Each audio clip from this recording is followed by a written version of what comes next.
और दीप जल उठे। माधव और गुनिया रोटी चटनी की पोटली बांधकर सेठ धर्मराजा की कोठी पर आज सुबह सुबह ही साज सज्जा के लिए चले गए थे। सेठ जी ने कल शाम को ही कड़ा निर्देश दे दिया था कि कल जल्दी कोठी पर आकर सजावट और हार तोरण से पूरी कोठी को सजाना है। दीपावली के दिन ही उनका लाडला बेटा भी अमेरिका से आ रहा था, सो दोहरी खुशी के साथ दिवाली मनेगी। शाम होते होते दीप झिलमिलाने लगे। सेठ जी की कोठी जगमगा उठी थी। पकवानों की खुशबू हवा में घुल रही थी। माधव और गुनिया बड़ी आस और लगन से आज कोठी में काम कर रहे थे कि सेठ आज दोहरी खुशी में जरूर कुछ इनाम और मिठाई देंगे, जिससे उनकी दिवाली भी अपने बच्चों के साथ अच्छी मन जाएगी। सेठ जी बेटे के आने की खुशी में शायद भूल गए कि माधव और गुनिया सुबह से उनकी सेवा में लगे हैं।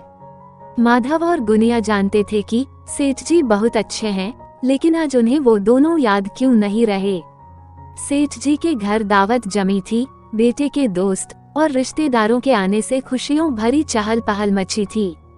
शाम ढल रही थी। वो दोनों भी सेठ जी से आज्ञा लेकर जाने लगे। मन में उदासी छा गई थी, क्योंकि वो जानते थे कि घर पर मुनिया और छोटू आस लिए बैठे होंगे कि माई बाबा सेठ जी के यहाँ से जरूर पकवान और इनाम लाएंगे, जिससे उनकी दिवाली भी खूब अच्छी मनेगी।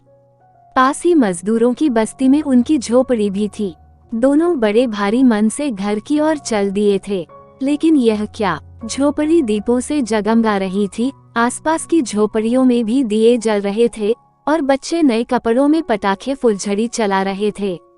पूरी बस्ती में खुशी का माहौल दिख रहा था। माधव और गुनिया विस्फारित नेत्रों से खड़े देख ही रहे थे कि छोटू और मुनिया दौड़कर पास आ गए। खुशी उनके चेहरे से मानो टपक ही रही थी। ये सब किसने, कैसे? माधव गुनिया का स्वर आश्चर्य से भरा हुआ था। बाबा, आज दिन में सेठ जी अपने बेटे के साथ बड़ी सी मोटर गाड़ी में आए थे और पूरी बस्ती में मिठाई, कपड़े, दिए, पटाखे सबको देकर गए। छोटू का स्वर खुशी से छलक रहा था। माधव और गुनिया की आंखें भर आई थी और दिल से सेठ जी के लिए अनगिनत दुआएं निकल रही थी। वो मन ही मन सोच रहे थे, क्या भगवान ऐसे भी होते हैं? दोस्तों, अगर आपको हमारी कहानी पसंद आती है तो हमारे YouTube चैनल स्टोरी किंग को सब्सक्राइब करना ना भूलें और वीडियो को ज्यादा से ज्यादा अपने दोस्तों के साथ शेयर करना ना भूलें। Thank you. मिलते हैं एक और नई कहानी के साथ।